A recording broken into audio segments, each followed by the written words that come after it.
Di je Marin? Koji Marin? Di je Marin? Koji Marin? Bog. Vi ste? Mi jesmo, tu smo. Su oni danas? Pretpostavljam Tanja, Boris? Ne, obratno. Ok, čekaj, samo...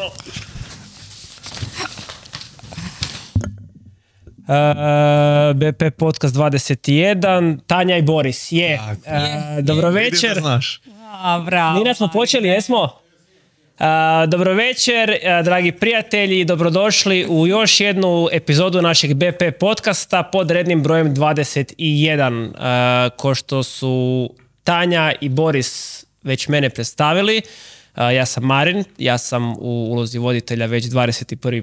put. Godina. To nije točna informacija, javljaju mi, tako je, to nije točna informacija. Blizu 20. puta sam u ulozi voditelja. Ali dobro zvuči, dosta dobro zvuči. A nisi točan ni na vrijeme, tako da to sve ide zajedno. Znači, ova će epizoda biti dosta drugačija od svih ostalih. Dakle, ja sam blizu 20. puta u ulozi voditelja, a večera su s nama Tanja i Boris Biško na temu krštenja u duhu. Dobrodošao, Marine. Hvala lijepa, vidim da ste se lijepo smjestili i da vam je očito dosta ugodno da ste opušteni. Kako ne? Zvučiš kao oni ljudi, ja sam često išao u Šurkovac na duhovne obnove i onda kad dođu svjedočiti, onda svako zna jel mu to 13. 27. 42. put. Tako da podsjetio si me na ta stara vremena. Hvala ti, Marine. Ok, nisam ovak zamišljao ništa do sad vezano za ovu epizodu, tako ću se ja malo legalistički vratiti na početak. Želim se zahvaliti svima vama, dragi prijatelji i gledatelji koji nas pratite. Posebno pozdravljam vas koji nas možda sada gledate prvi put i posebno želim zahvaliti vama koji ste slali svoja pitanja i na taj način pomogli nama oblikovati i ovu emisiju.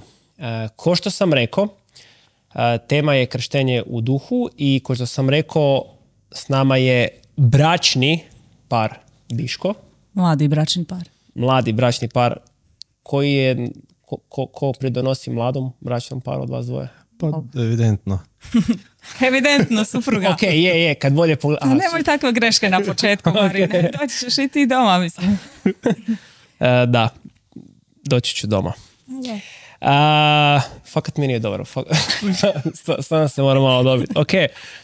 Tanja i Boris, predstavite nam se ukratko tko ste, odakle ste, koje uloge imate, koje zajednici pripadate, a ja ću reći zašto ste tu. Evo mogu ja prvo. Može. Ja sam Tanja, supruga Borisova i majka 6 žive zdrave rođene djece. Pripadamo zajednici Coret Lumen Christi, to je jedna karizmatsko-kontemplativna zajednica. Na hrvatskom? Ne, ovo karizmatsko, to kužim. Na hrvatskom sam isto Tanja, supruga Borisova. Srce i svjetlo Kristovo. Ok. Karizmatska, kontemplativna, katolička.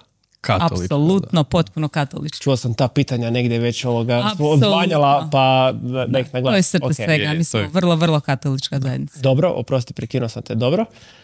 Koliko ste dugo u zajednici? Zajednica je u Hrvatskoj osnovana prošle godine, ali evo, ajmo reći da s njima surađujemo od zadnjih možda 6-7 godina smo u kontaktu. Ali evo, od prošle godine je zajednica došla u Hrvatskoj. Postoji od prošle godine, od 2. mjeseca, a u toj priči smo već dosta dugo godina nismo bili članovi. Ja sam bio član, ja sam Boris. Isto imam 6 djece, on je prva žena Tanja. I zadnja. Jer Tanja nikud ne ide. Uglavnom, ja sam bio prije član duhovnog kutka. Skoro sam došao napast da kažem bio sam i na boljim podcastima.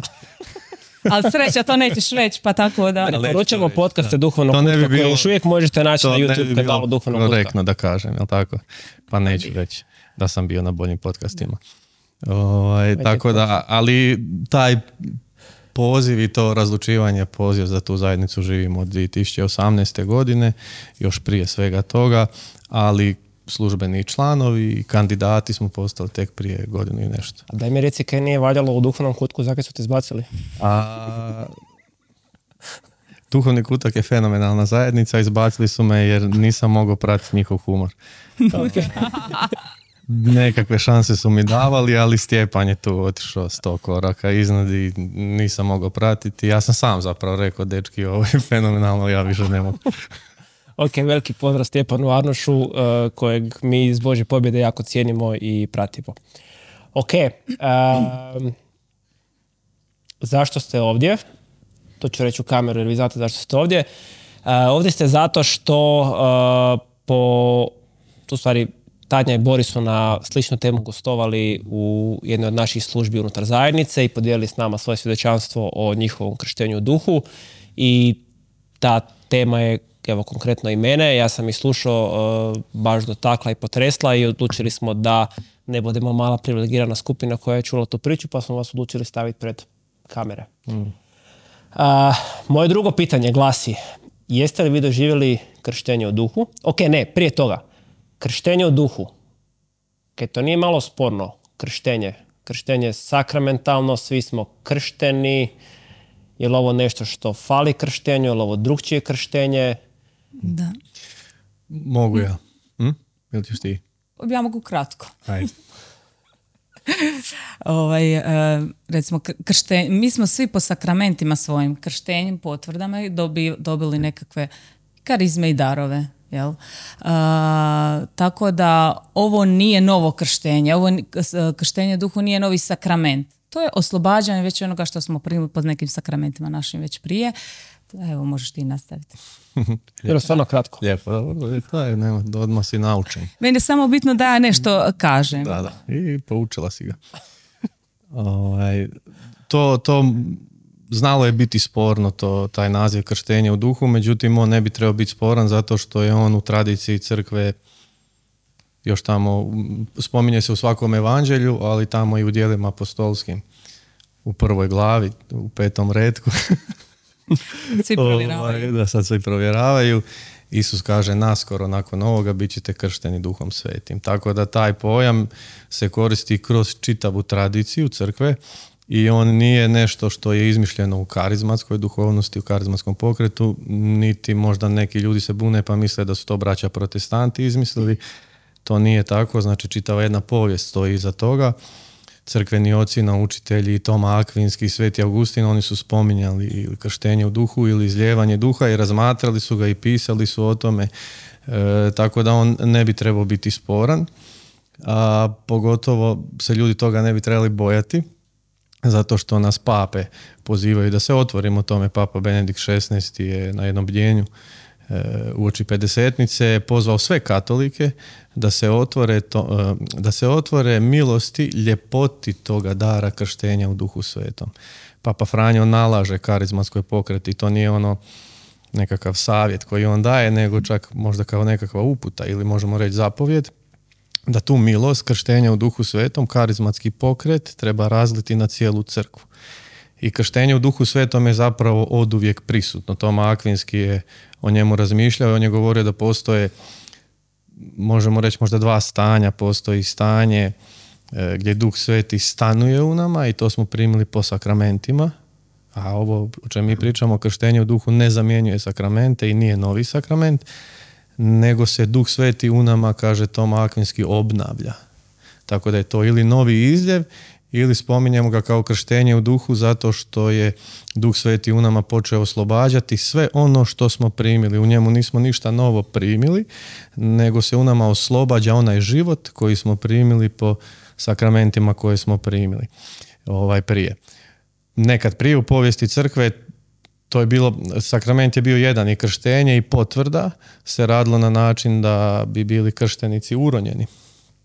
Znači baš pravi baptizam je bili bi uronjeni u vodu i onog trenutka kad bi oni izranjali iz te vode, odmah bi se manifestirao Duh Sveti kroz nekakve karizme, na primjer. I to je bilo jako česta pojava. I sad to kod nas se ne događa i Duh Sveti je u svojoj mudrosti odlučio tako da mi doživimo možda nakon primanja sakramenata, a neko prije primanja sakramenata, isti taj izljev duha gdje se iz nas nešto izronilo i postalo je vidljivo. Znači to je jedno oslobađanje unutarnjeg života koji je živio u nama, samo mi njega nismo bili svjesni.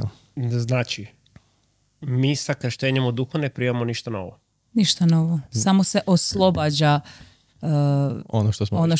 što smo već primali Okay. sa svojim karizmama i darovima. A neko od gostiju prije od X tema koje smo imali je rekao da smo mi na dan svojeg krštenja i naknadno što se tiče potvrde potvrdili da smo primili puninu Duha Svetoga i jednako kao što su apostoli primili na dan Pedesetnice. Tako je. Ok. Je li krštenje kao nekakav oblik molitve koja se prima ili nešto nužan, ili ako sam ja normalan, svjestan, zreo katolik i krstim se recimo u starijoj dobi ili se krizmam kad nisam ludi adolescent i tineđer, da meni posebno krštenje ne treba, nego ja jednostavno se krizmam i otvori se svi ti darovi i karizme. Pa to je iskustvo, znači krštenje u Duhu Svetom je iskustvo gdje se tebi događa tvoja osobna pedesetnica. Da li je to moguće kad se to sve obaviš u zrelijoj dobi, što kažeš, naravno da je moguće. Duh Svet je toliko suveren i bilo bi možda i neodgovorno od nas pričati na način što je točno krštenje u duhu i kako to točno Bog radi i na koji način će on to točno učiniti. On to radi na 1000 načina, znači može biti po propovjedi, može biti po molitvi, može biti iz vedra neba.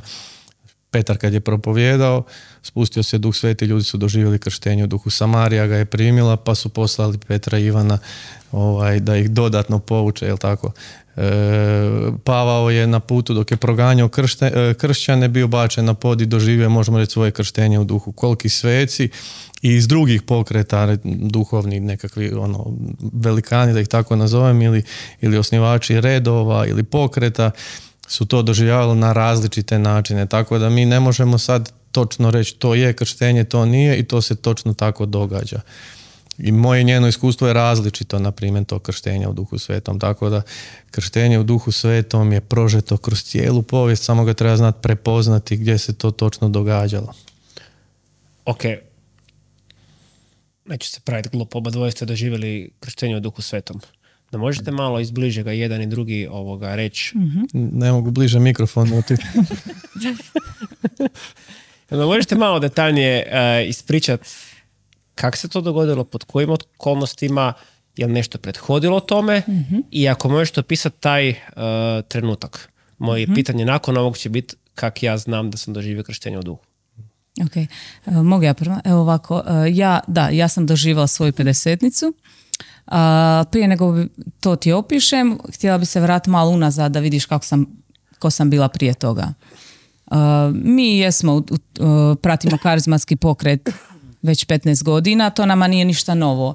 I ja jesam išla redovno na misu, jesam redovno molila, čak sam molila i jezicima, ali nisam žarko gorila za karizmama, darovima ili za nekim za osobnim odnosom s Gospodinom.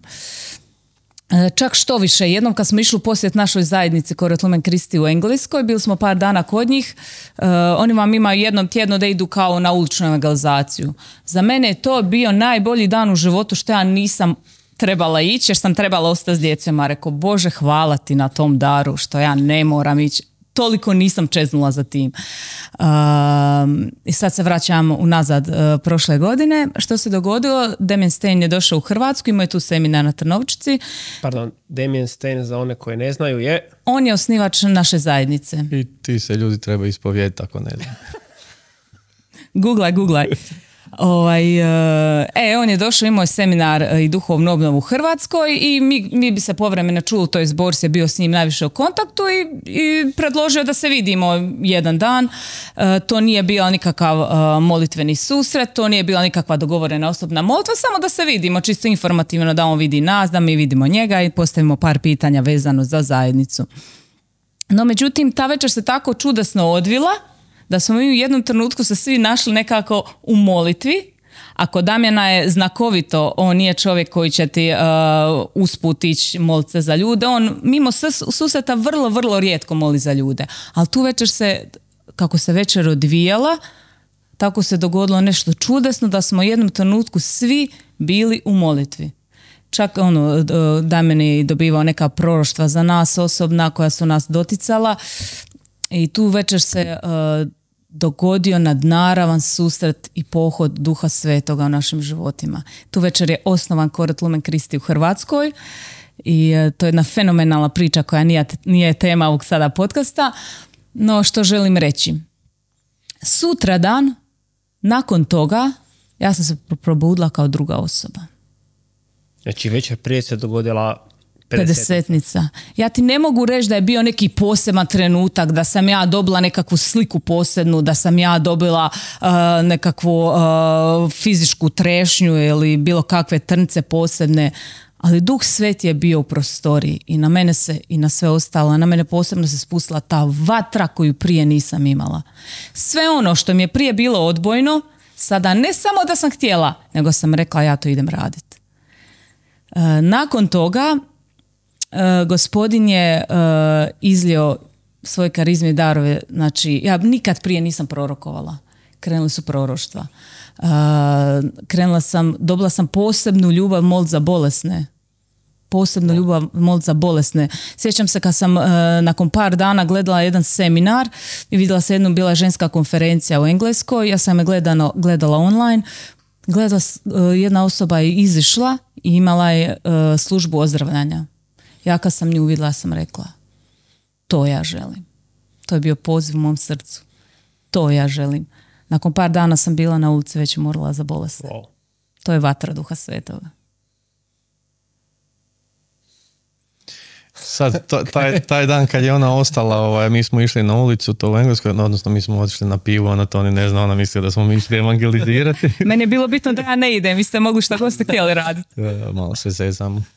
Ja sam isto to doživio, samo ja sam to doživio točno 10 godina prije Tanje. I sjećam se, to je bila svetkovina Isusovog krštenja, 13.1. je bio 2013. Završio sam u Šurkovcu tako što me ona tamo odvela. Nisam tad bio praktični katolik, da tako kažem. Živio sam nekakav svjetovni život i nekakve druge stvari su me privlačile, da se blago izrazim. I sad njena mama je dolazila u Šurkovac i kako nije to daleko od Zagreba, ona je htjela vidjeti mamu, ja sam večer prije bio vani, došao sam kasno, ona me probudila ujutro 7 sati, rekla ne zanima me, si umoran, naspavan, idemo i to je to.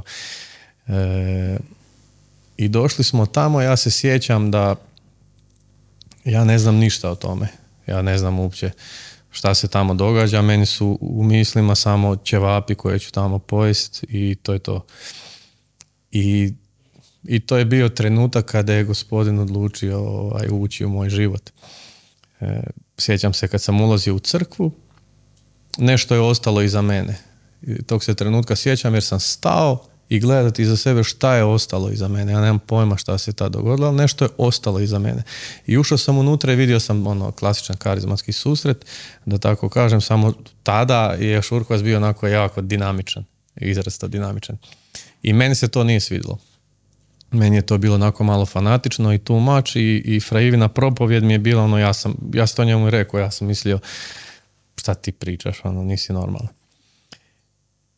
I vidio sam ljude kako plješću, kako pjevaju, ja sam se toliko narugao ljudima da je to bilo onako, ispovjedio sam to.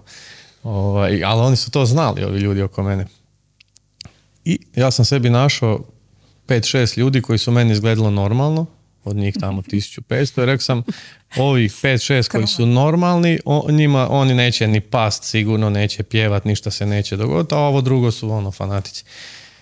I ja sam gledao tih 5-6 ljudi i svih 5 njih su pali. Počivali su u duhu. Nije i Fraivo na njih položio ruke, nego samo tokom susreta su počeli padati. I onda sam rekao, ok, ovdje nešto ima, ali sad mi ništa nije jasno, naslonio sam se na zid, da ne bi slučajno ja pao.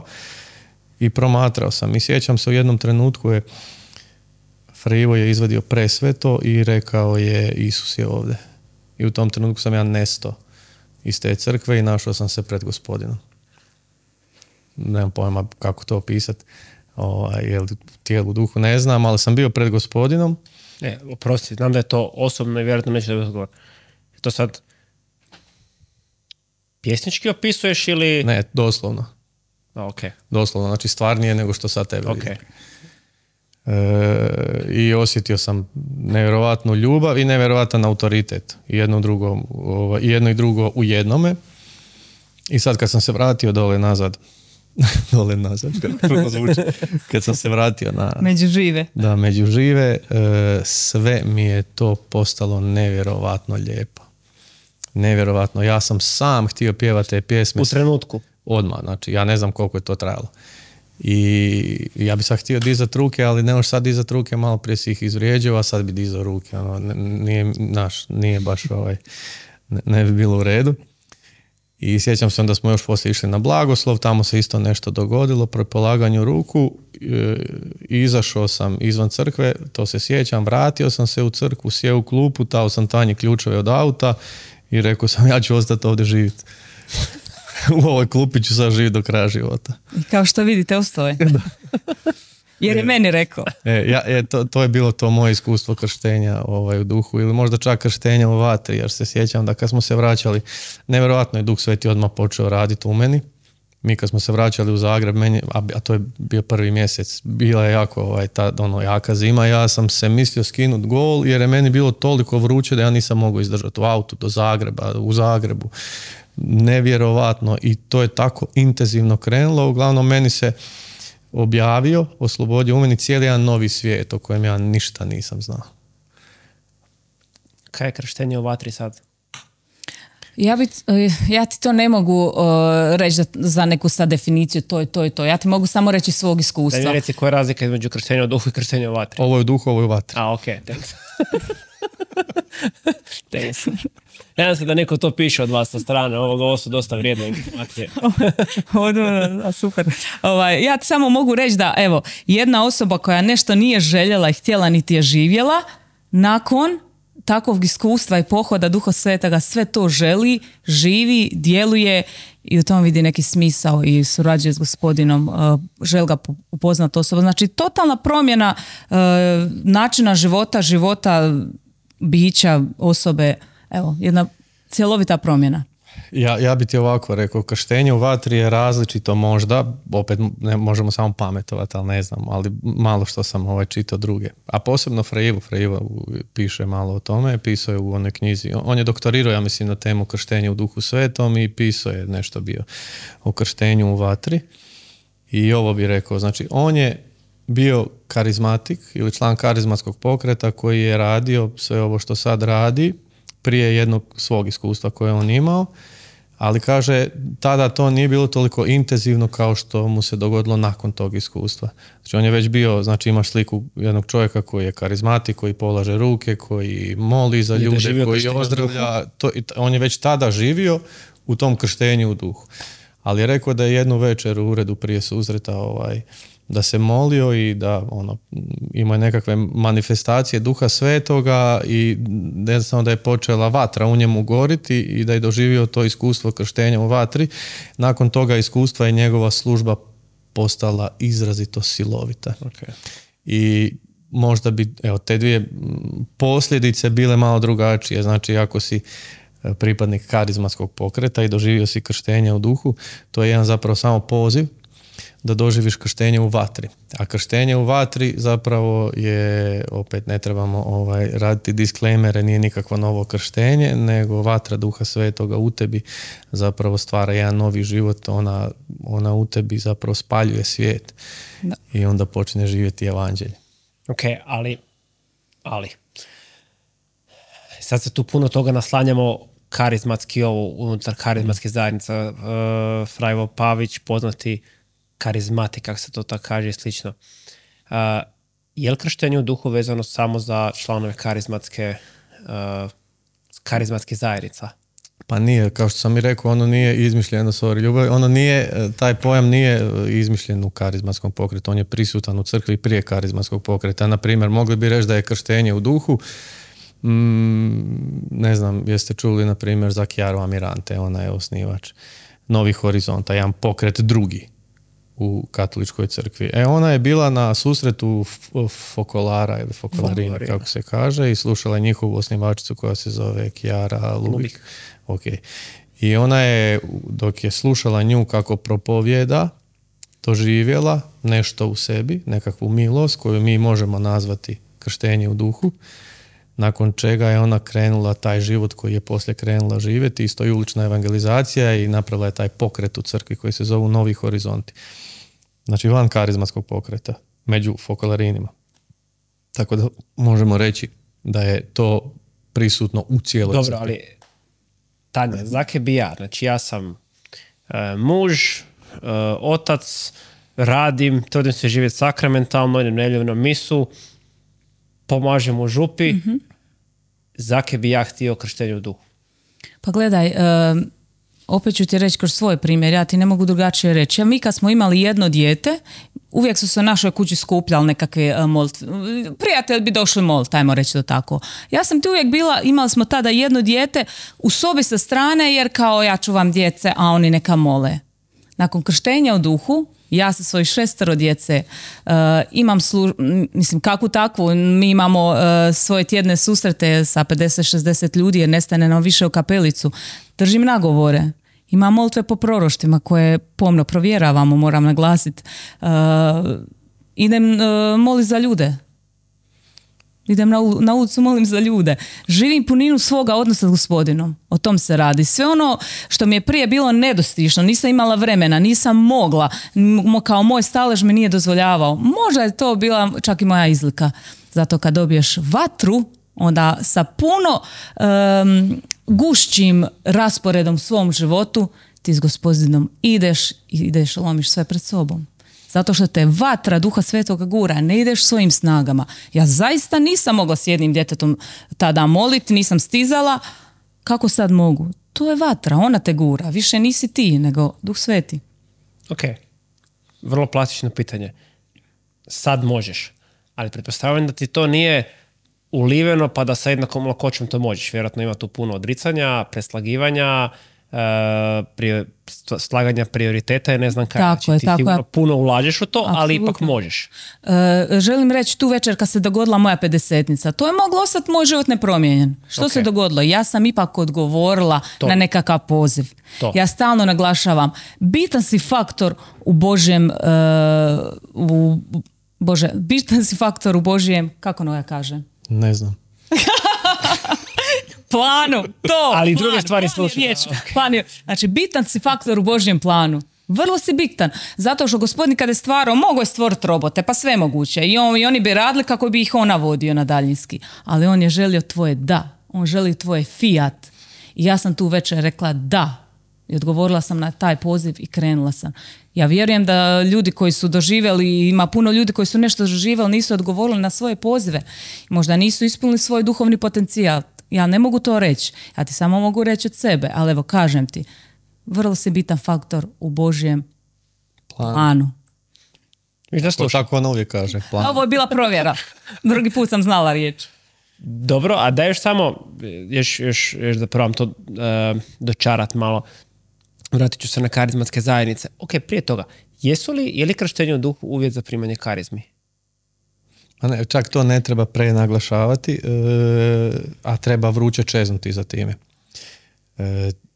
Glavni cilj krštenja u duhu nisu karizme i to bi bio onako loš motiv. Dobro. Ali ih trebaš vruće željeti jer ti Sveto pismo kaže vruće čeznite za darima duha, jel tako? Zapravo što je krštenje u duhu svetom? Na 50-nicu među apostolima piše da se razlio Duh Sveti i da su se oni ispunili Duhom Svetim. Drugim riječima, ljubav Božja se razlila u njihovim srcima. I to kakva ljubav? Ne ljubav Božja da su oni počeli ljubiti Boga, nego su oni imali iskustvo da Bog ljubi njih. I to je ta ljubav Božja. Na primjer, 50-nica nije nešto što se prvi put dogodilo, ono što čitamo o djelima apostolskim. Ona se događala puno prije, još iz Starog zavjeta. Izraelci kada su izašli iz Egipta, 50. dan je Mojsije primio zapovjedi, 10 zapovjedi koji su bili uklesani na kamene ploče. I tako je čovjek prije živio, na primjer. Imao je tu neku vanjsku motivaciju, šta se smije, šta se ne smije. I ta pravila su ga ograničavala da ne napravi grijeh. Kaže Sveti Augustin, analogija je ista. 50. dan nakon Isusovog uskrsnuća se dogodilo isto to, samo na drugačiji način. Sad je zakon postao Duh Sveti koji se razlio u naša srca. Sada mi više nemamo ovo što Tanja govori, nekakvu vanjsku motivaciju da ti moraš moliti, moraš primati sakramente, moraš pomagati u župi što kažeš, ili moraš snimati podcast, nego imaš unutarnju motivaciju. U tebi je Duh Sveti koji počine ljubiti stvari na koje te on zove da radiš. I to je taj novi zakon koji smo primili po našoj osobnoj 50-nici. Sada ti ono što trebaš raditi ljubiš. Ok, ali vratit ću se na sekundu. To sam te reći, u karizmatskom pokretu to može izgledati dosta plastično. Ja sam član karizmatske zajednice, primio sam krštenje u duhu, razvit će se nekakve karizme. Ok, to je neki jasan ulog i neki jasan plod. Ako je to za cijelu crkvu, kakvu korist ima neko ko je majka full time i majka, žena, kućanica i jednostavno ima 10 djece i možda stvarno ne stigne. Ili, na primjer, druge duhovnosti. Jedan član Opusa Dei koji se trudi u svojoj svakodnevici kroz molitvu i rad posvećivati sebe, kakvu on korist ima od...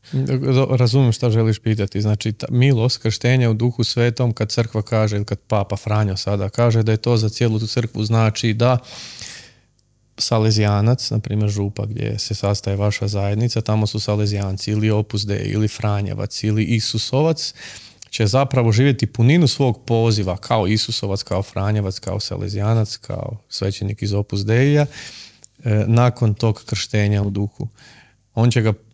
Njegov poziv će dobiti smisao veći i on će biti motiviran ljubavlju iznutra prema tom pozivu. Znači, jedan Franjevac, ako doživi krštenje u Duhu Svetom, će po meni u puno većoj sili i ljubavi moći slijediti duhovno Svetoga Franje. Da. Znači, da bi bio bolji Franjevac. Tako je. Pa evo, ja i mogu reći prije ovoga, ja sam također i imala osobnu molitvu. Rekla sam ti da sam molila i u jezicima, rekao bi čovjek, evo, nešto karizmatsko se događa, ali nije bilo te unutarnje vatre koja me gurala. Recimo, ta osobna molitva, to bi bilo sjedenje u prazno i ništa, Gospodine, ništa, sutra opet ništa. I to je trajalo, ništa se nije događalo. Ok, plod toga je moja ustrajnost u molitve, ali ja sada znam i nakon 50-nice, ja Gospodina mogu čut, ja Gospodina osluškujem, ja mogu vidjet. Gospodin mi nešto šapne, ja kažem i spoznaja se pokaže točna. Gospodin pokaže za neku osobu što treba moliti. To također ispadne točno. Ne ispadne, nego se pokaže točno. To je ono, ta neka, tvoja vjera postaje živa. I ti postaneš živ s njom. I dobije svoju neku puninu. Ja bih rekao da je krštenje u Duhu Svetom zapravo, na primjer, za svećenike koji se muče sa pozivom ili za zajednice koje su se malo zaustavile. Kad dođe ta mlakost, to krštenje u duhu zapravo je možda nešto što je potrebno da ti da taj novi život koji čezneš. Jel? Htio bi nešto ljubiti, a ne možeš to ljubiti. Htio bi nešto raditi, a ne možeš to raditi. Ili postao si svećenik pa u jednom trenutku izgubiš smisao svega toga. A ne možeš izgubiti smisao. Ne bi se smjelo dogoditi da izgubiš smisao. No. Kao sa uličnom evangelizacijom. Kako sam bježala od toga, onda Gospodin to počeo ljubiti u mome srcu i ja sam zbog toga počela ljubiti to. Ok, prije nego kad nastavimo, nikak da pitam, kaj to vrtite po rukama cijelo vrijeme? Vi ste prvi gosti koji nešto vrte po rukama. Mislim, kužim da je to neki pandam krunice, a vidim kod Tanje bar nije krunica. Kod tebe liči nešto na 10. Da. Kod mene je 10. Može biti 10, može biti bilo šta. Evo ja imam ovo u Jeruzalemu kad sam bila, sam kupla, to kažemo brojanica. Dobro. Na to kroz dan se pokušavamo stalno prisjetiti da imamo neprestanu molitvu. Evo recimo ako vas zanima, možeš moliti Zdravo Marije, možeš bilo što. Ja molim Isusovu molitvu konkretno, to je Gospodine Isuse, smili se meni grešniku. I to konstantno pokušavam se prisjetiti moliti kroz dan. Tako da nije Zdravo Marija jer bi morala biti fakat brzo dok moli. Da. Brzo jesam, toliko nisam. Tako da evo ja molim to. Na obveznu molitvu, na neprestanu molitvu nas to nije, možda će zvučati malo hardcore, ali to nije nekakva opcionalna stvar, zato što katekizam ti kaže da bi trebali imati neprestanu molitvu i Sveto pismo, kaže, isto trebali imati neprestanu molitvu. Mi to za sad ne uspijevamo, da ne bi izgledali kao nekakvi tu sveti ljudi, posebni specijalci, ali se tjeramo i zato je držimo u rukama da nas podsjeti. I onda kad mi zapne ili tu dok pričam s tobom, pokušavam moliti isto tu, Gospodine Isuse Kriste, smiluj se meni grešniku, jer katekizam isto kaže da nam tradicija to daje kao najbolji i najlakši oblik neprestane molitve. Jer 100 puta sam htjela, možda ste i vi to pokušavali, kao kroz dan ću stalno, bar u jezicima molit. Ma jesam li ušla u kuhinju, otišli svi jezici. Ovo je onako i fizički te malo jednostavno primoran si podsjetite. A kada živiš krštenje u duhu, onda ćeš se i suživjeti s tim i stvarno ćeš i moliti. Pa da, mislim, to je rad, to je dugogodišnji rad, nadam se da ćemo to uspjeti. Stvarno, pa se vraćamo na temu križevi. Imamo. Vidim da su isti. Jesu. Kaj nam možete reći o njima, nosite ih vani da se vide, dosta politički nekorektno i indiskretno. Da. Vrlo se da. Pokušavamo biti mučenici, na primjer, izvadimo ih kad idemo posebno muslimanske zemlje, da onda ne bi li nas neko vidio da bi možda postao mučenici, ali nismo još spremni za mučeništvo, zezam se. To je križ koji se dobije kada postaneš član Coret Lumen Christi zajednice. Nisu svi isti. Mi kad postajemo članovi dajemo nekakva obećanja prema zajednici. Mi smo sad dali ona minimalna na godinu dana. Naprimjer, kad daš obećanje na 4 godine, nakon nekoliko godina, onda ti još tu urežu Isusa, a s druge strane srce Isusovo da bude uz tvoje srce. Da. Ali ovaj moj križić ima smajlić ovdje, tako da ću ja uvijek davati obećanje na godinu dana, da mi ne nestane smajlić. To je dobra. On je dobio taktika. Poseban, jer je on poseban. To je dobra taktika. Ok, vraćamo se na temu. Zanima me jedna stvar. Jel postoji nekakav posebna molitva, nekakav poseban obrazac koji prethodi primanju krštenja u duhu? Ili ja to mogu izmoliti za sebe u sobi? Ovisi kakva ti je soba. Ako do sad nisi izmolio, mijenjaj sobu. Mislim da je to ključ za krštenje duhu. Mijenja ambijent. Dobro, ali ti si Tanja rekla da je u tvom iskustvu kad je nastajala zajednica Coret Lumen Christi Hrvatska, tu večer da je se dogodio molitveni susret. Ali neočekivani. Što znači ja nisam nikakvu trodnevnicu, nikakvu devetnicu radila, nisam ja planirala. Nije se molilo za to. Nije se uopće molilo za to. Ne, uopće nitko nije molio. Niti je bilo polaganje ruku, niti je bilo molitva za nju posebno. Ništa, za mene pogotovo niko ne želi moliti. Da, opekli smo se puno puta. Jer je vatra duha svetoga. Znači, to je bilo neočekivani susret, a Duh Sveti opet pohodio. No, međutim, ja sam uvijek znala, Borisu bi zavidla na njegovoj ekstremnosti i toj nenormalnosti u vjeri. Tom fanatizmu njegovog, uvijek bi govorila, ma lako tebe Duh Sveti gura, čovječe, ja na suho, idem, evo, trudim se koliko mogu, ali ne osjećam tu vatru, nikad je nisam osjetila, nisam dobila nikad krštenje duhu, šta da radim, evo. Ali sam čeznula za tim. Ja sam zaista čeznula za tim, jer sam vidjela da ne moraš sam i lakše nekako ideš s Gospodinom ruku uz ruku jer ga poznaješ. Ja ga nisam osobno poznavala, to je bio veliki problem. Ja sam radila stvari jer sam bila moralan čovjek, sam bila moralna osoba. Jer radila sam stvari jer sam znala da su dobre, ali nije bila vatre koja me gurala. Što bi rekla u mom slučaju, nije bilo nikakve posebne molitve, nije bilo nikakve pripreme, nije se tu večer za to molilo, ali je bila neka čežnja u srcu. Evo, ja bi tako rekla. Ni kod tebe, kod Frajeve nije bila. Kod mene definitivno nije bila čežnja za time. Moje bolje. Niti sam išta o tome znao, znači ja to nisam mogao ni očekivati. Zapravo ja nisam ni znao šta se meni dogodilo. Ja se sjećam da ja sam nastavio svaki vikendić tamo. Znao sam koliko puta sam tamo, isto kao što ti znaš koliko puta si voditelj emisije. To jest ne znam. Odnosno misliš da znaš. I sad kako se zove, ja o tome nisam znao ništa. I ja se sjećam prvih pola godine bio sam onako malo tupast.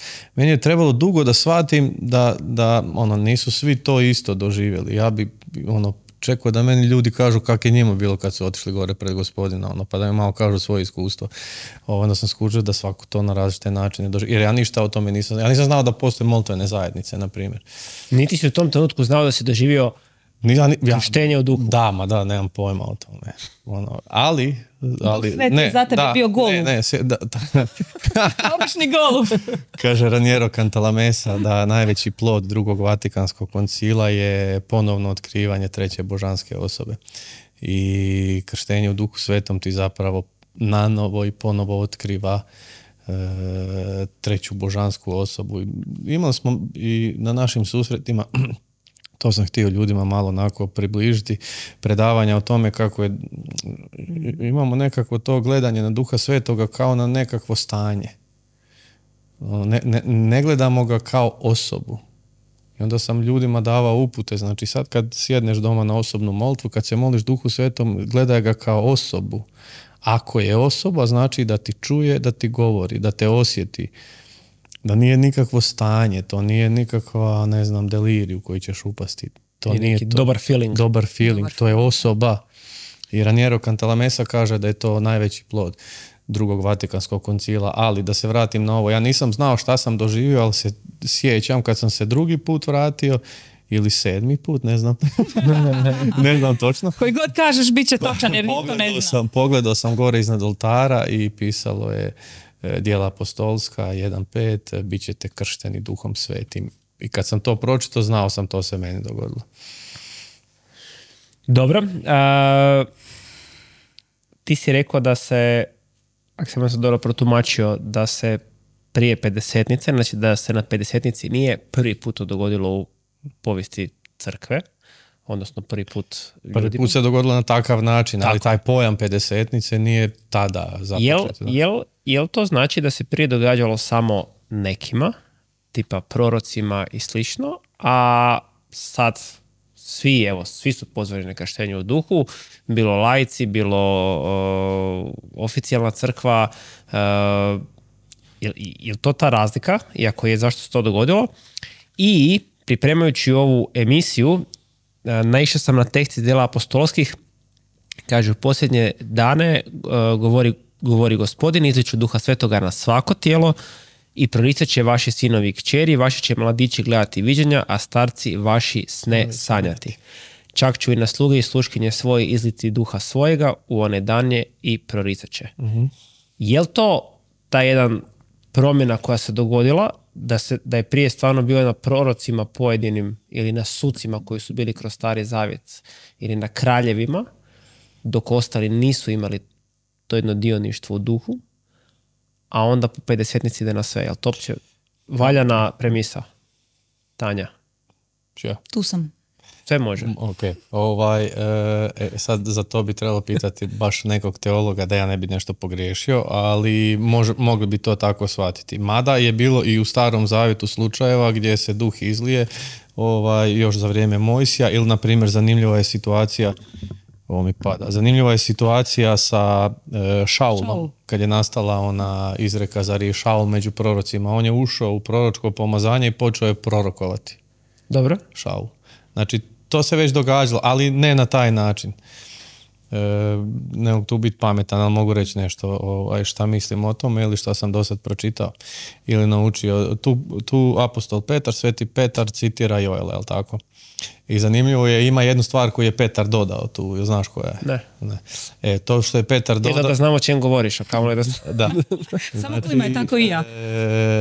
Tu je Petar nešto dodao što nam daje zapravo jedan poziv zašto se dogodila 50-nica. Sveti Petar je citirao Joela i dodao je još jedanput i prorokovaće ili i proricaće, kako gdje piše. I on govori šta se počinje događati nakon 50-nice i to se njemu počelo događati, to se Tanji počelo događati i drugim članovima naše zajednice se to počelo događati. Imaju slično svjedočanstvo kao Tanja. Tako da to je obećanje iz Starog Zavjeta proroka Joela koje se obistinilo na 50-nicu, ono što čitamo u Djelima apostolskim. Jel? Dobro, a sad držimo se te 50-nice i u našoj zajednici, konkretno Božoj pobjedi i u ostalim, to jest nekim karizmatskim zajednicama unutar obnove u Duhu Svetom, molitva za krštenje u Duhu se događaju nakon nekakve teme, slušaš nekakvu formaciju, nekakvih recimo 10 tema, bude organizirana molitva, ima nekakvo slavljenje na početku i konkretno neko moli na tu nakanu za tebe. Ok. I to bude jedan klasičan karizmatski susret. Etiketa koja često prati karizmatske susrete je da su oni onak dosta neuredni, dosta lepršavi, da tu ima puno zanosa i svega. Jel to stvarno kakav Duh Sveti je? Jel to autentično? Jel to kak se doživljava pedesetnica? Ili vrijedi ono reda mora biti? Da, ja volim red i zakon. Ja sam zakon. Baš sam zakon. Volim red i zakon. Da, ono ti je stari zajedno. Ja sam, da. Ne, ja sam reći da sam baš zakon. Ne, baš si zakon. Reda mora biti, da, reda mora biti. A što bi to značilo? Ja sam ti spomenula da mi proroštva provjeravamo. Vrlo je bitno, recimo, kad se obratiš, ja bi to zaista svima preporučila, kad se obratiš, dobiješ krštenje, pa dobiješ neke karizme, darove, daj odi, pripadaj nekoj zajednici, daj pod nečiji plašt odi, daj odi, da te neko barem, evo, ako nisi našao zajednicu, da te netko savjetuje, da to bude onako malo zrelije, jer nije Duh Sveti neuredan, mi smo neuredni. Koliko puta sam čula tako ljudi ovako budu u tom entuzijazmu, pa evo, dobila sam u duhu, pa dobiju jednoroge. Nemoj mi dobivati jednoroge, ima liko da to malo onako stavi pod neku normalu, jel? Vrlo je opasno biti samodostatan i misliti da možeš sam nešto. Evo, ja bi samo to rekla da Duh Sveti nije neuredan, mi smo neuredni i dobro je biti pod nečim okriljem, biti dio nečega, biti pod nečim okriljem. Eto, to štitite od oholosti, štitite od sebičnosti, štitite od samodostatnosti, jer majka svega je poniznost i ona ta koja će te usmjeriti u tvojoj duhovnosti da budeš onako zreo u duhovnosti. Tako da... Ja bi dodao tu nešto, malo bi to razdvojio, slažem se s tobom, Ljubav, mislim, ovo si iznijela fenomenalno. Sa jednorogom? Ma ne, da, jednoroga. Sjetit se jednoroga pod ovakvim pritiskom, dok te cijela nacija gleda. By the way, nisi pozdravila rodbinu, htjela si rodbinu pozdraviti. Nisam. Dobro, dobro, šalu na stranu. Ja dugo nisam vidio takve susrete u karizmatskom pokretu. I vruće čeznem da ih opet vidim. Sad je ovo malo kontroverzno. Jer? Zato što mi imamo tendenciju ne da bude neuredno i ne da bude to svako radi šta želi. Ali mi imamo tendenciju da Duha Svetoga stavljamo u nekakvu kuticu, kao da je neki naša mala igračka i mi tu kuticu otvorimo kada želimo. Kad sam slušao jedno predavanje od Raniera Cantalamesse baš na temu krštenja u duhu, on je pokazao jednu sliku, pokazuje dvije slike. I jedna slika je prikazala apostole na pedesetnici kako ovako mole prekriženih ruku i sad silazi vatra Duha Svetoga, oni mirno stoje. A druga slika je slika koju je naslikala nekakva molitvena zajednica iz Kameruna i na toj slici jedan leži, jedan uzdiže ruke gore, nad jednim je vatra, jedan nešto moli, jedino je Marija među njima mirna. I kaže Raniero Cantalamessa, za ovu drugu sliku ovako se dogodila pedesetnica. Nemoguće je da bi optužili apostole, ovi koji su bili na taj dan pedesetnice tamo, da su pijani u 9 ujutro, da su oni bili mirni i u nekakvom redu. I nećeš optužiti nekog da je pijan zato što on priča drugim jezikom. Znači neće tu sad neko moliti na španjolskom i mi ćemo reći ovaj pijan. Nećeš. To je bio onako malo pod navodnicima neuredan. Malo neuredan, a opet uredan. Okay. A opet uredan, jer Duh Sveti nije uvijek, to je bitno znati, ti ga, kaže Sveto pismo, narod moj gine jer nema znanja. I onda ako imaš nekakvu sliku o Duhu Svetom koja ga ograničava, onda ćeš ga i ti ograničiti u svome životu. Nije uvijek Duh Sveti, da opet kažem pod navodnike, politički korektan. On je Pavla srušio na pod. Bacio, i oslijepio. I oslijepio ga je usput. Sveti Petar je prorokovao za onaj bračni par da će umrijeti. Duh Sveti može biti izrazito moćan i silovit i ti to ne možeš zaustaviti. To ne znači da nismo montanisti, da mislimo da Duh Sveti sad nas preuzima i mi ne znamo šta radimo. Dobro je Tanja rekla. Koliko puta sam ja na molitvi zanijekao ono što mi on govori jer sam se bojao to izreći jer nisam bio siguran, na primjer nešto, nekakvu spoznaju koju bi saznao pola sata kasnije da je točna. Znači, ja mogu čuti Duha Svetoga i on meni govori, ali u moje vlasti hoću li nešto reći ili neću reći. Hoću li nešto prihvatiti ili neću prihvatiti. Tako da karizmatski susreti naši sad izgledaju savršeno uredno kako bi trebali izgledati. Sterilno. Da, mi smo se malo onako sveli na to da pjevamo. Tako pjevamo, malo se pomolimo u jezicima i podijelimo koju sliku. A ovo što je bilo na 50-nici je puno žešće od toga. Da, to je dosta, danas jesu susreti, dosta su logični, dosta su shvatljivi, dosta su psihološki onako uredni. I oni trebaju biti, treba imati nekakvu pastoralnu skrb, ali isto tako se trebaš znati otvoriti da ako Duh Sveti nešto Gle, Sveti Ignacije bi tokom svetih misa plakao po 2-3 puta. Plakao bi. Imao je dar suza. I on je rekao da onu misu kada ne plače, da Gospodin nije primio njegovo kajanje. I on bi plakao pod svetom misom. I sad zamisli kakva je to distrakcija da si na svetoj misi svećnik ti 3-4 puta plače. Ili Filip Neri, kad bi služio svetu misu, krenuo bi levitirati, onda bi narod izašao iz crkve, ugasli bi svijeće dok se on ne spusti i onda kad se on spusti su se vraćali na svetu misu. Duh Sveti je puno više od onog što mi sada vidimo i trebamo se tome otvoriti. A možda do sad nismo bili zreli za to, pa onda smo imali nekakvih problema oko toga, ali nekako sad te zajednice sazrijevaju, lideri sazrijevaju i oni vjerujem da bi znali sad to popratiti kad ima ovih jednoroga i ovih manifestacija koji su od čovjeka i to treba znati sasjeći i treba znati napraviti nekakav red, ali opet potaknuti ljude. Ako te Duh Sveti pohodio da plačeš kao što je plakao Sveti Ignacije, onda plači kao Sveti Ignacije. Okay. Imam par plastičnih pitanja. Rekli smo da je krštenje u duhu aktivira ono što smo primili po sakramentima.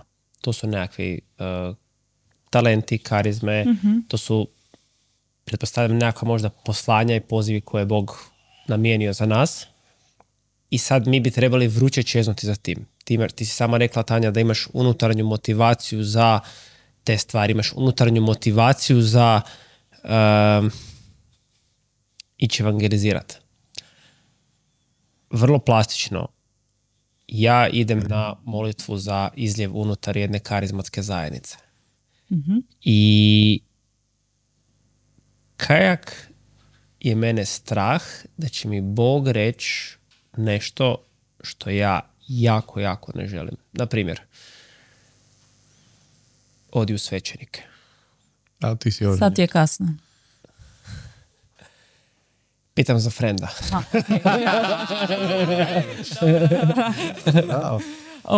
Znači, ili recimo, odi živjeti sa gladnima u Afriku. Znači, stari moj, pa ja stvarno ne bi. Da. I imam ogroman konflikt i automatski strah me od toga. Zazirem od takve molitve. A htio bi to slijediti. Ona ti je savršen primjer za taj odgovor. Da, to se, ono što sam ti malo prije rekla, to se meni dogodilo kad sam bila kod njih u Engleskoj, pa ta ulična evangelizacija. Ma reko, bježi od mene, ne želim to. Znači, ne želim to. Nakon krštenja u duhu, to sam također spomenula, Gospodin je počeo u meni ljubiti ljude vani za koje treba moliti, ljude koji su bolesni. I zbog toga sam ja počela ljubiti tu službu. Gospodin, ali si dalje slobodna reći, ok, danas neću. Zake neću, jer neću. Ne jer neću, nego sutra da mi vodstvo zajednice ili ne, ali ti si sad, možda bila bi u neposlušnosti, ali ti si slobodna danas reći, ja to više neću raditi. Zašto ne bi bila slobodna? Duh Sveti je čista sloboda. Da, okay. Čista sloboda. U tom je ljepota. Ti ne moraš ništa, možeš sve. Ne moraš ništa, a možeš sve. Tanja ti je uvijek imala velike strahove da postane Coret Lumen Christi. To su bili njoj najveći strahovi. Ja nisam imala ništa protiv tih ljudi. Ja njih kad bi gledala, ja bi vidjela da je to dobro što oni rade. Ali ja bih uvijek Borsu govorila, to meni sve super, ali samo da ti ja nemam neku službu, im držat nagovore ili ova proroštva, moli za bolesne, službu ozdravljanja, a čoveče, kad bi se moglo biti nekako sa strane i lagano talasa do kraja života, to može. I onda se dogodilo što se dogodilo. Gospodin je odmah u meni pokrenuo tu vatru i dao mi i snagu, i ljubav, i razumijevanje, i taj žar. Počela sam vruće čeznut za svime onime što prije nisam htjela. Ko je to nego Duh Sveti? A kod tebe? Pa kod mene je drugačije jer ja ništa nisam znao. Ništa nisam htio. Da, ja ne znam šta bi... A dobro si šta i dobio. Da, ja ne znam šta bi to prije odbijao jer nisam ništa ni htio. Da, sjećam se. Ja bi otišao na misu eventualno za Božić, Uskrs i ako je sprovod neki, na primjer. Ili vjenčanje. A 2-3 tjedna prije tog mog susreta s gospodinom sam krenuo na polnoćku za Božić, ali sam završio u salonu, u noćnom klubu, i onda nisam otišao na polnoćku. Tako da ja nisam mogao ništa odbijati kad ništa nisam znao da postoji.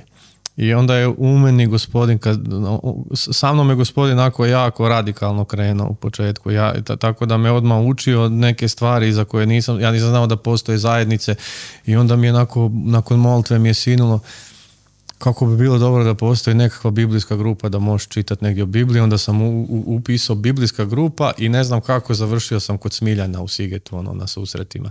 Tak nekak me vodio, pa sam završio u Inigo na ignacijanskim vježbama i to, tako da ja sam odjednom sve htio, a prije nisam ništa htio, nisam ništa ni znao, tako da nema pojma. Ali gdje sad vidiš da te Bog poziva ili gdje sad imaš službu, je li to nešto totalno novo, nikad viđeno za Borisa koji je bio neobraćen, ili je to ipak na tragu tvojih nekakvih talenata, stvari u kojima si bio dobar, tvojih nekakvih težnji, čežnji?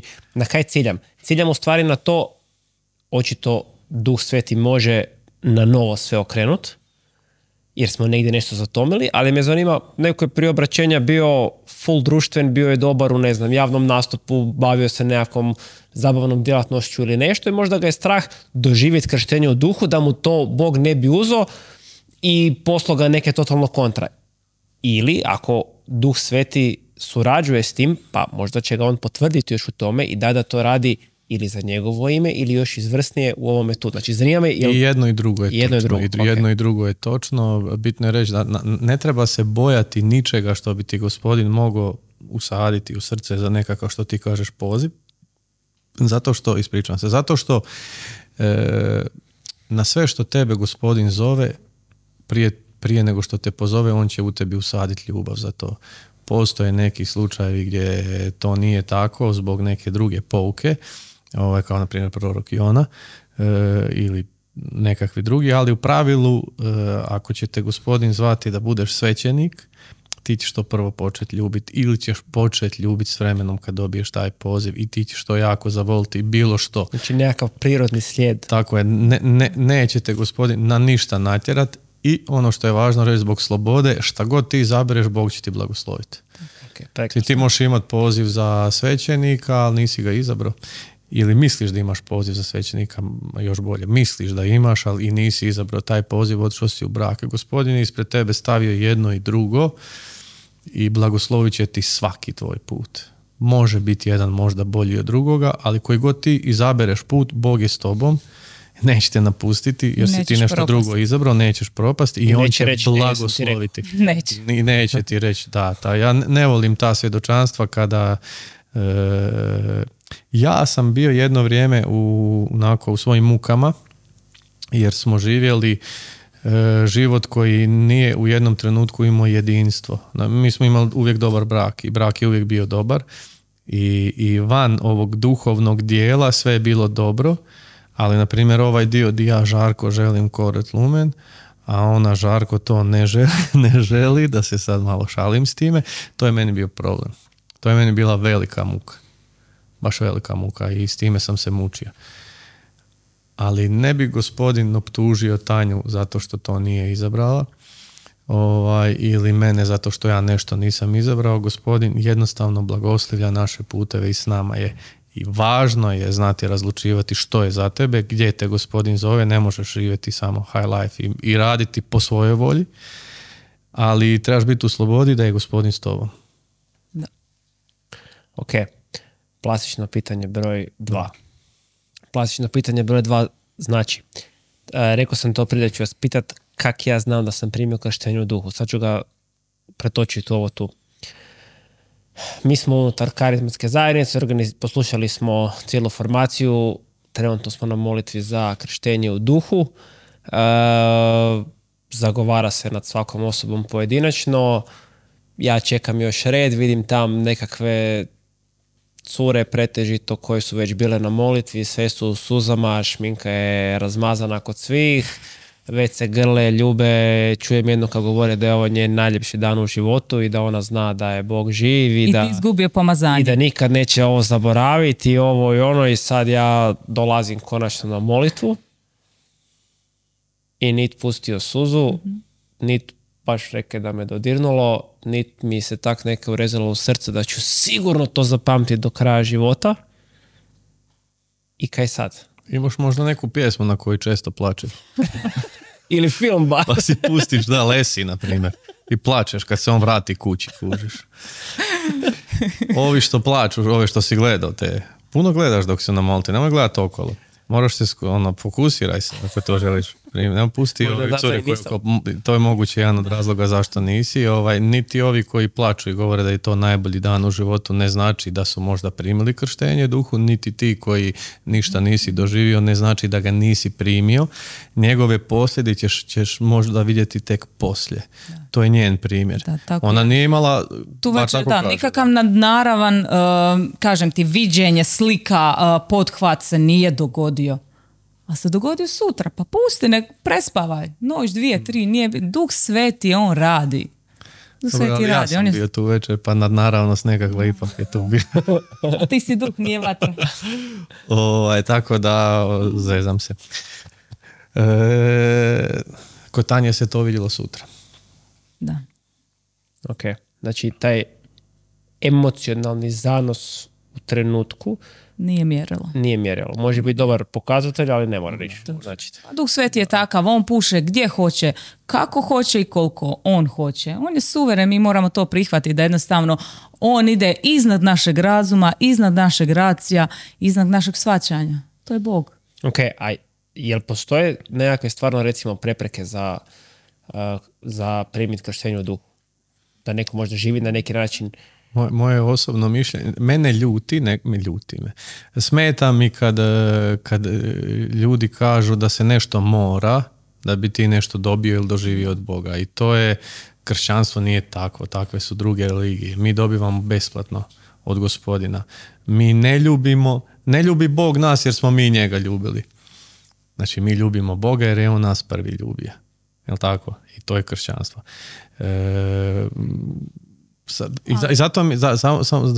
Zato me smeta kad nešto moraš napraviti da bi to doživio. Znači ti ne moraš ja sam došao, ne da nisam bio ispovjeđen, nego sam Ja sam ti reći, pa dobro, kao grijeh je sigurno nekakva kao prepreka. Duh Sveti može srušiti sve kad god on hoće. Kod mene srušio sve, ali savjetovali bi. Duhovnu higijenu neka ipak mora postati. Ti sad neke stvari znaš. Nećeš ići na izljev duha u smrtnom grijehu i svojim grešnim navikama. Pripremit ćeš se nekako, jel? Ispovedit ćeš se, pristupit ćeš, otvorit ćeš svoje srce. To je najbolji termin koji svi volimo. Otvori svoje srce. Imate vi neko poroditi odgovor na taj famozni otvoriti svoje srce? Već je tucet ljudi tu pokušavaju. Kako je meni to ljutilo. Ja sam bio u duhovnim vježbama ignicijanskim. Kako čuti Božji glas, otvori svoje srce. Kad sam bio u ignicijanskim duhovnim vježbama i sad, ne znam, bio sam 2, 3, 4 kruga, ne znam nije točno koliko. U prvom krugu nisam ništa posebno doživljavao ili sam malo rijeđe neke stvari doživljavao i onda bi došao na osobnu molitvu i onda bi meni te žene rekle tamo otvori svoje srce. Da. Kad ona meni kaže otvori svoje srce, blokada. Ja vjerujem da da je njoj to Gospodin stavio na srce, da mi to treba reći. Ali ja nemam pojma kako se to radi. Ja ne znam, i danas ne znam kako se to radi.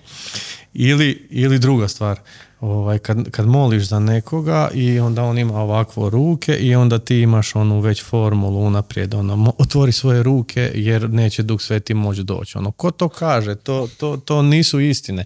Naravno da ti trebaš pomoći svemu tome raditi koliko možeš, ali on je toliko suveren i toliko moćan da on može kako god hoće i kada god hoće i kako se otvara svoje srce, ne znam, ali u mom primjeru je to opet on napravio.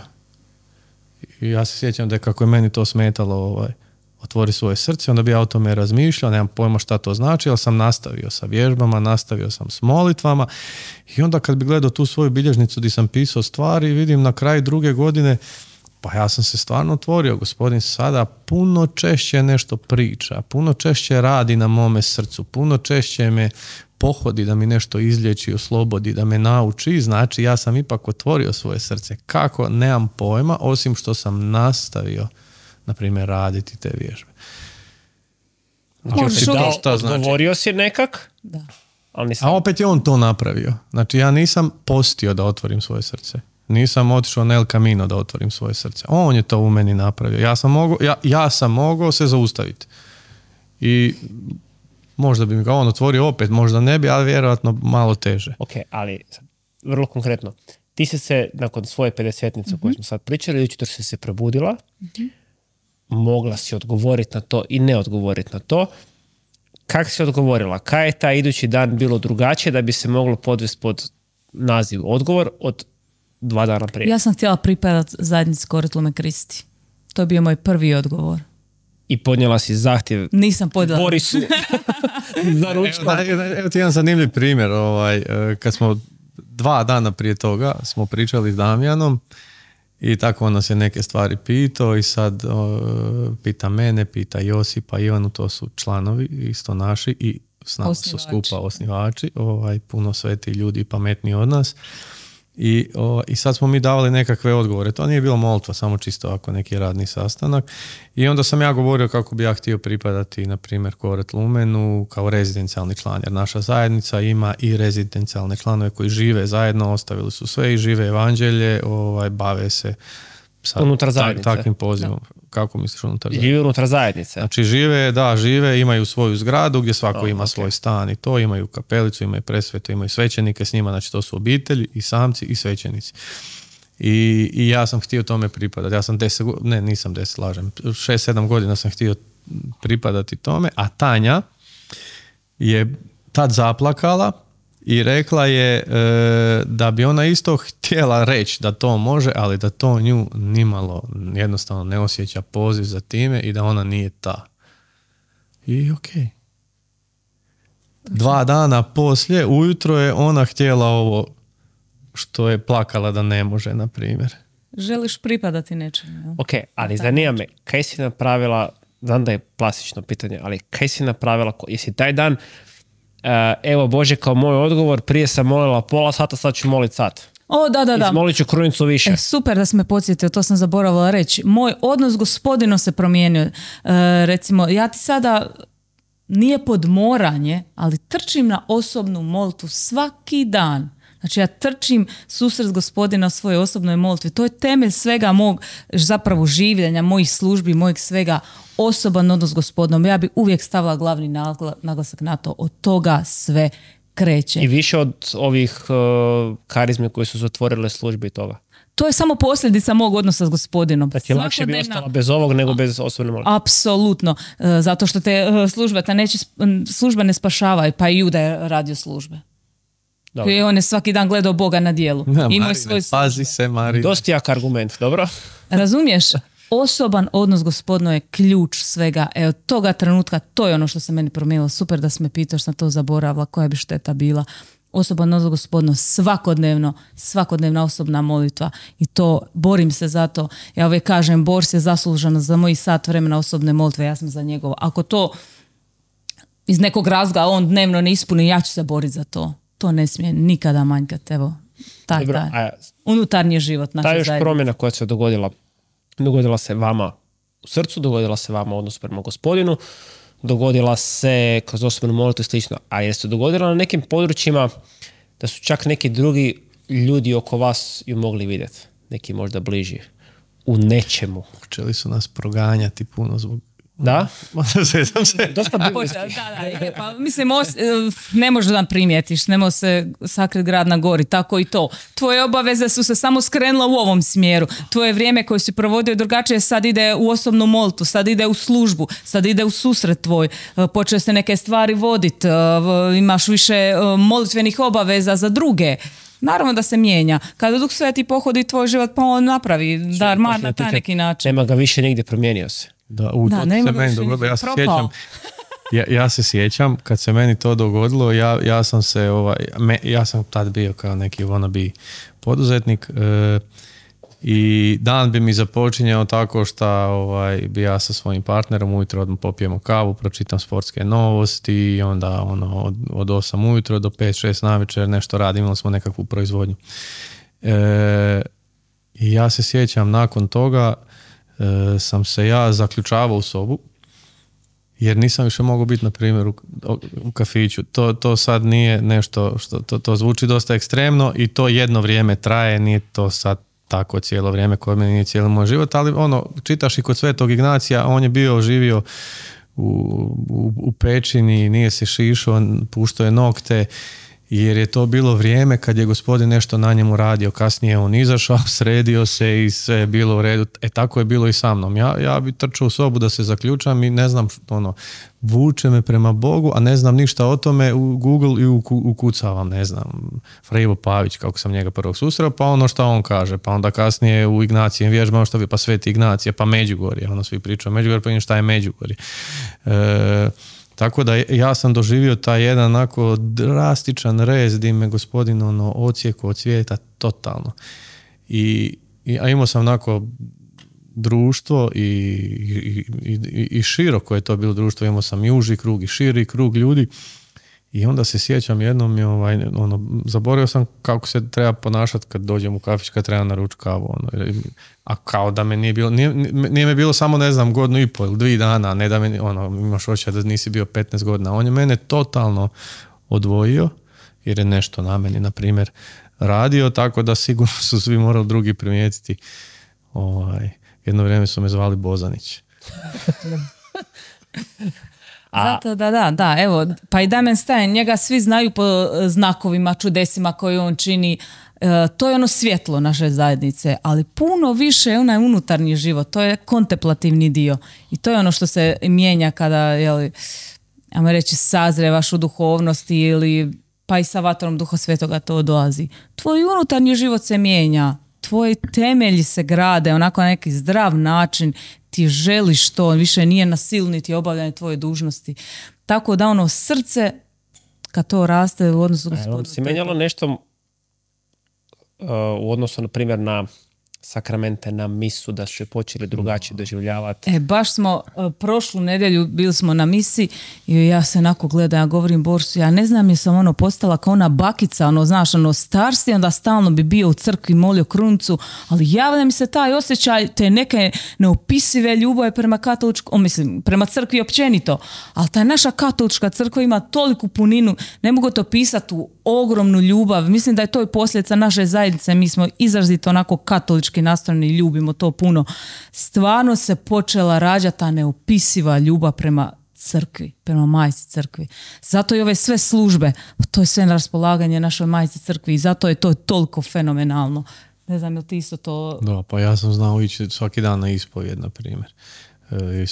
Obavezno svaki dan na misu i svaki dan na ispovjed, misa mi je bila, sjećam se, najbolji. Kod istog svećenika svaki Morao je mijenjati, da ga potjerao. Kod istog svećenika si ušao svaki put. Nije me bilo briga. Znači, nije me uopće... Ja sad šalim, ali to je velika stvar da imaš taj mindset da te to ne briga. Tada, možda me sad malo više, uhvatio sam se u tome briga, ali tada... Ako bi se mučio s jednim grijehom, tad, na primjer, šta god da to je, ne znam, ovisnost o mobitelu, šta god da radiš nešto i mučiš se i to želiš odsjeći, ja sam svaki dan išao to ispovijedati. Sad, tu bi mogao dati jednu dobru pouku. To nisu teški grijesi da bi ti trebao ići svaki dan ispovijedati, ali piše tamo u katekizmu da je sakrament oproštenja, ili što mi zovemo ispovjedi, on nije samo da bi se nama oprostili grijesi, nego je on sakrament koji ozdravlja.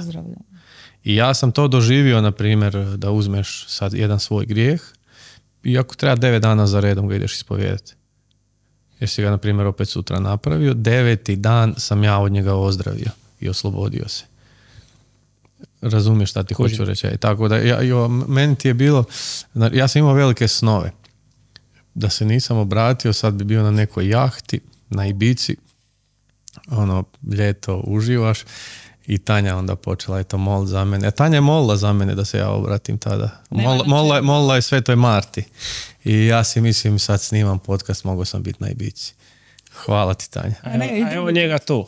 I sad ovdje. I sad ja imam te velike snove neke svoje, i kad mi se to dogodilo, sjećam se, gledao sam u katedrali one ljude što skupljaju milodare, ali tamo oni dobiju neki sako drugačiji, poseban, imaju isti sako svi koji skupljaju milodare, ja se, ovo je posao za mene. Kako bi bilo dobro da se zaposlim u crkvi, mogao bi znači cijeli dan biti u crkvi, ne bi bio bi sigurno 10 sati ovdje, može biti na misama, na ispovjedi, svaki dan moliš krunicu s drugima, moliš se, ništa drugo tad ne znam, je rekao, sad ću molit Boga da mi taj posao sredi, kao da radim u katedrali. Kad već ne može biti svećenik, da se malo približi. Sve sam bliže oparu. Sve sam omogućila. I sebi. Tako da to ti sigurno mijenja. A kao katoliku, ako si doživio krštenje u duhu, mora se javiti, mora. Ništa se ne mora. Ali logična posljedica bi bila da se javi ljubav prema crkvi. Meni je, kažem ti, ja sam htio živjeti tamo u Šurkovcu, na toj klupi. Nije bi bar doma odnijeti? Ne bi, znači točno tu bi živio. Okay.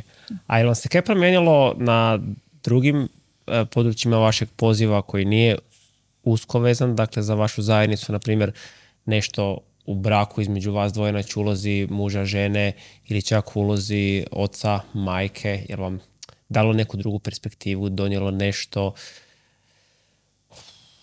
Pa evo, meni se promijenilo to da sam iz našeg života želim što više, ne kažem da sam uspjela, niti sam blizu, što više odmisa tog svijeta. I djecu ne gledaš, ajde da bude dobar učenik, da dobar bude u sportu. Želim da budeš svet šta god da bio, čovječe. Okay. Ja se sjećam, ovo je užas, to ću ispričat. Ja se inače domaćica ne radim. I naša kćer, on ima sad 7 godina, to je bilo prije 3 godine. Koliko je to? 4 godine. 4 godine. Vidiš, napredim. Sa 4 godine. I sad ja nju pitam, Marta, što ti želiš biti kad narasteš?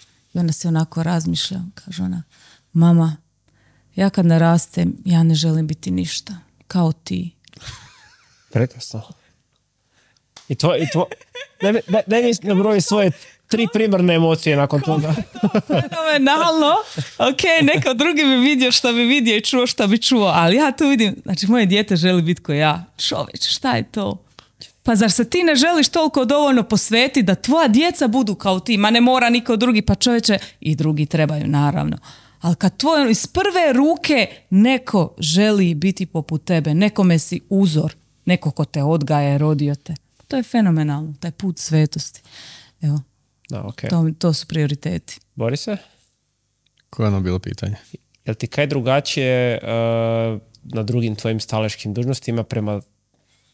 Sve je postalo ljepše. Sjećam se prvo jutro nakon što se to meni dogodilo, kad sam izašao iz zgrade i to se baš mi je ostalo upečatljivo i dan danas se sjećam toga. Ja sam čuo cvrkut ptica, kad bi, isto u naselju nisi u prirodi, čuješ cvrkut ptica, a vidiš tamo neko stablo iza parkinga i gledaš i misliš si kako je svijet lijep.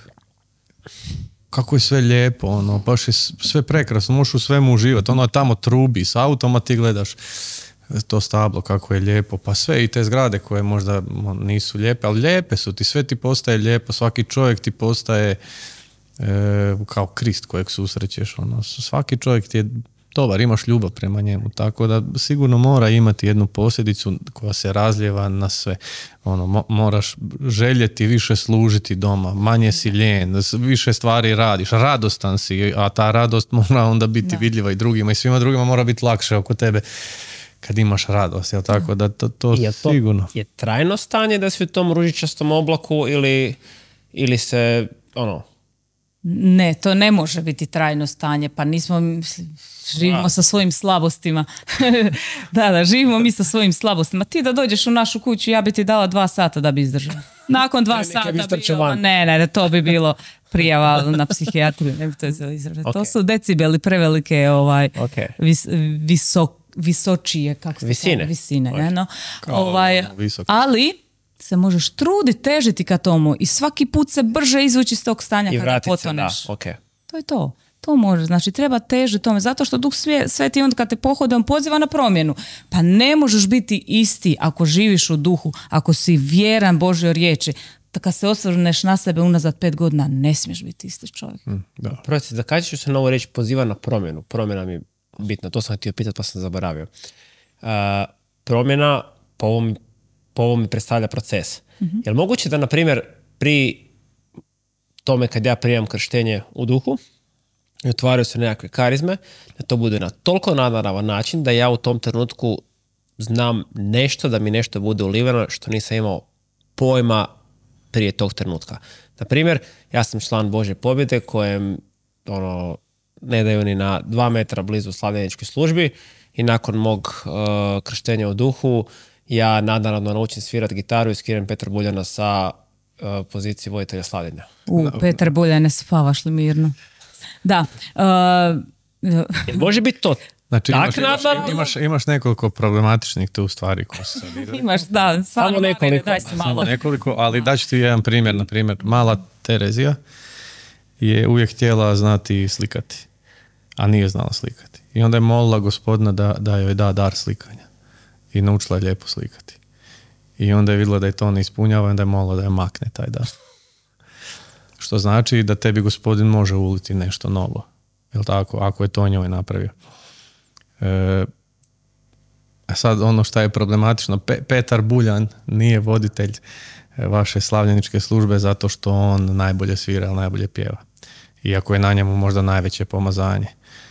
Petar Buljan, pretpostavljam, ako je voditelj, ne znam je li sad to otištvio. Da, nije. Bilo ko, Pero, ako je on voditelj vaše službe, on je voditelj vaše službe zato što ga je Gospodin na to mjesto postavio, a ne zato što on najbolje svira. Tako i ti, ako si nešto primio, onda trebaš biti ponizan. I bez obzira što si bolji od nekoga u tome, moraš mu biti podložan. Tako da Petra Buljana ni Mišo Kovač ne bi skinuo. To je na početku kad sam rekla dobro je nekome pripadati, dobro je biti nekome poslušan. Da, okay. To te štiti. To nije nikakvo poniženje. To te štiti, čoveče. Okay. Dobro, i daj mi sad još recite za okružiti cijelu ovu priču. Neko je sad gledao ovaj podcast, ovo mu je super, ili bar dobro. Super mu je. Super mu Nemojmo se lagati. Ovo mu je super i htio bi doživjeti krštenje u duhu. I kaj sad on radi? Znači ovaj podcast traje još koliko traje. Zatvara laptop. Prije zatvaranja stisne subscribe. Subscribe. Jel' tako? A? Kako se kaže? Ja se kaže subscribe. Pretplati, lajkaj, šeraj. Je. Bravo Boris. Nemoj da moram raditi tvoj posao. Bravo Borise, tako je. Stisne, pretplati se, zatvara laptop i prekriži se jer sad hoće primiti to o čem pričamo. Kaj sad? Kaj on sad napravi da se to sad dogodi? Ti si rekao nema 3 koraka kako, ali da, ja sad to želim i kaj sad? Koraka. Gle, kaže tamo u Svetom pismu, ako ti je oko svjetlo, cijelo tijelo će ti biti svjetlo, ako ti je oko tamno, cijelo tijelo će ti biti tamno, što znači da ono što čujemo, na primjer što si ovdje čuo i vidio, iskusio, ako si prihvatio, ulazi svjetlo Kristovo u tebe. I ti se tako više otvaraš toj milosti, ljepoti, krštenja u Duhu Svetome. Ako si to prihvatio, onda možda sljedeće što bi mogao napraviti, bi trebao moliti Gospodina da se to dogodi, pa će Gospodin već odlučiti kako će se to napraviti. Dok on to ne napravi, najbolji način je doći na susret Božje pobjede. Na primjer, četvrtkom vaši susreti, ili tako? I tamo vruće čeznuti da to doživiš. Zašto? Zato što vi ste već iskusna zajednica, molite sigurno za te stvari, već imate formirane voditelje i već ste prošli svoje i nekakve muke i dobre i loše situacije, tako da kod vas je sigurno okruženje da ćete znati jednu dušu prepoznati i voditi. Nema tu 3 koraka, ne postoji 3 koraka. Može se dogoditi u tramvaju. Nisam u blizini zajednice, živim u manjem mjestu, jel mogu otići, evo, sutra na misu i to prikazati ko nakanu? Pa možeš, na misu možeš u svojoj sobi, ne u tvojoj, nego u toj sobi tog čovjeka koji ne živi tu u Zagrebu, moliti, to će doživjeti. Ja sam imao jedno iskustvo, Tanja je otišla sa Izakom tada u Hercegovinu, pošto smo mi iz Hercegovine, a živimo u glavnom gradu Hercegovine, tu u Zagrebu. Neću reći. Nemoj. I kako se zove, i sad sam se ja kao išao malo više moliti i čitao sam Sveto pismo i čitao sam o Isusovom krštenju i tamo mi je onako jedna rečenica ostala, baš mi je onako pogled ostao na nju, kaže, dok se Isus molio, siđi na nj Duh Sveti. I ja kažem, Gospodine, a Sveti Ivan Pavao II pita ljude i govori u kojoj situaciji mi zapravo smo najviše u Duhu Svetom. I on to postavio pitanje i on je rekao u molitvi. I meni je to ostalo onako nekako urezano i ja sam se tad molio, Gospodine, tu piše da dok se Isus molio, na njega si išao Duh Sveti. Ja se neću sad ustati iz ovog kreveta, lego sam. Neću se ustati iz kreveta dok ja to isto ne doživim. I čekao sam i ponavljao sam ja to više puta. Čekao sam sigurno negdje 20 minuta, samo sam čekao, rekao sam nema ustajanja dok se to ne dogodi. I na mene si išao Duh Sveti. Ja sam počeo, to je bila nevjerojatna milina na meni, ja sam se počeo ne možeš to opisati koliko je to dobar osjećaj bio, ali ga nisam mogao dugo izdržati. Rekao sam, Gospodine, dosta, ne mogu puknuću, ne mogu više, zaustavi se. I to je stalo. Bio sam sam u svojoj sobi. Tako da i onaj koji to želi doživjeti, ako je ovdje išta upamtio, ako mu je srce prema tome zaigralo, a trebalo bi, jer ti papa na to poziva, jer ti crkva to govori, jer je to tradicija crkve, onda sjedni u svoju sobu i traži Duha Svetoga da siđe. Da. Moli, čezni i čekaj. Ok, a još jedno pitanje koje se nameće. Ako se nameće pitanje, da se nameće i odgovor. To je pitanje. To su političke stvari. Pitaću tebe, jesi ti nedavnije doživjela krštenje u duhu. Ti sad doživjela krštenje u duhu i živiš sad u tome, odgovorila si na to. I ok, sad si to doživjela i kaj sad, to je to? Ili to možeš ponovo doživjeti? Apsolutno, ja želim to doživjeti još koliko god Gospodin hoće. Znači, možeš doživjeti više puta? Može više puta, može. Sad sljedeći put ću moliti da to doživim taj trenutak sa svim manifestacijama ako treba. Ok. Može se doživjeti više puta, može se doživjeti na različite načine i možeš čeznuti željeti to više puta. Ja bih rekao da to nije cilj. Znači, nije tvoj cilj doživjeti krštenje u Duhu Svetom, nego je krštenje u Duhu Svetom to ponovno rađanje, obnavljanje, što bi rekao Toma Akvinski. Znači, Duh Sveti se u tebi obnavlja se taj život, ti kao da si prenesen iz svijeta, iako si dalje u svijetu, u evanđelje. I ti si zapravo sa krštenjem u Duhu tek počeo živjeti. To je tvoj početak putu svetosti. Koliko puta je Marija htjela to doživjeti, Blažna djevica Marija? Pa svaki put ona je doživjela kad je sila Duha Svetoga osjenila pri začeću, jel tako? I opet je bila na 50. Da, tako je. I opet je na 50-nici bila tamo. Ona je mogla njima reći, ok, ljudi, ja sam to već doživjela, ja sam milosti puna, ja ću vam pripremiti sve što treba ovdje, hranu i to, kad vi to doživite, onda ćemo imati agape. Ona je bila s njima tamo, jer je to htjela opet. Apostoli su nakon što su doživjeli 50-nicu, kad su počeli progoni, piše tamo, sklonili su se i opet su zvali Duha Svetoga da siđe, da Gospodin ispruži svoju desnicu, da se obnove znamenja i čudesa po imenu Svetoga sluge Isusa Krista, jel tako? I opet su ga doživjeli. Tako da nema tu ograničenja koliko puta ili kako se to radi ili koji su tu obrasci, kakve su tu molitve, to nema, samo trebaš to željeti. Neko je to nije ni želio pa je doživio, ali on je tu samo da svjedoči šta se može doživjeti. ali da ipak damo ljudima neke konkretno u ruke, ili ima nekakve knjige, nešto što bi preporučili ljudima, knjiga, neki dobar podcast osim ovog o toj temi, nekakva emisija, nešto, dakle... Ako samo, ovo je bitno reći, znači ne možeš stalno sa znanjem to dobiti, počni moliti. Moraš početi moliti, ne možeš čitati stalno knjige o tome. Ne možeš stalno... Ili prije čitam pa molim, ili molim pa eventualno pa evo sad si dovoljno čuo da kreneš moliti. Okay. Ne možeš to izbjeći, Marine. Okay. Moraš početi. Pitam. Tu sam da pitam. Ali zaista, evo, istraživali smo i znamo kako se to kreće na YouTube, zaista ima puno nagovora vezan za tu temu. Raniero Cantalamessa puno govori o krštenju duhu, o Duhu Svetom općenito. On je odličan učitelj koga ti to možeš čuti. Ja najviše volim kada čitati životopise svetaca. Katarina Sijenska, ja sam jako puno od nje naučila. Kad ona priča o naravi, to mi je fenomenalno, kaže, što je moja narav? Vatra je moja narav. Vatra je moja narav. Tako Duh Sveti, on čini šta hoće, kako hoće, milost se naslanja na narav, to znamo iz katekizma, ali Duh Sveti, evo, on je sve. Moraš početi molit, Marine. Ne možeš stalno skupljati informacije. Dobro. Probaj s Bogom. YouTube gasi malo. Dobro. Jel mislite da još imamo nešto za dodati u emisiji? Šta još nismo rekli? Pa ja ne znam, mislim da smo sve prošli, ona sad može pozdraviti rodbinu, to što je htjela zaboravila i malo. Dalje ne. Ništa. Nije, ovo je plastično pitanje koje ne postoji. Ne. Okay. Ko vam čuva klince?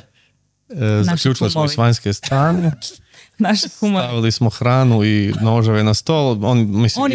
Izak ima 9, Pavao ima 5, Josip je 4, oni to već znaju. Čuvaju oni za koje smo rekli da su puno svetiji od nas. Pa evo, čuvaju djecu, pa ne možeš da ne budeš svet. To je to. To je put svetosti. Čuvaj našu djecu. Okay. Jer smo mi posebni. Mi smo dobili 6 djece u 7 i nešto godina. Wow. Svaka čast. Za to moraš biti. Moja supruga misli da su mali razmaci između našeg Jakova i drugog koji dolazi, ali... Koliki će biti razmak? 15 mjeseci? Sretno, Marina. Dobro, ok. Borise, Tanja, hvala vam kaj ste odvojili vrijeme, hvala vam. Hvala tebi, Marine. I hvala Božoj pobjedi. Da, hvala Božoj pobjedi. Hvala Božoj pobjedi i cijelom Božoj pobjeda svijetu i nadam se da ove šalice nosimo sa sobom doma. Ali to ima na web shopu. Ne treba, opraćemo ih mi tu, ok.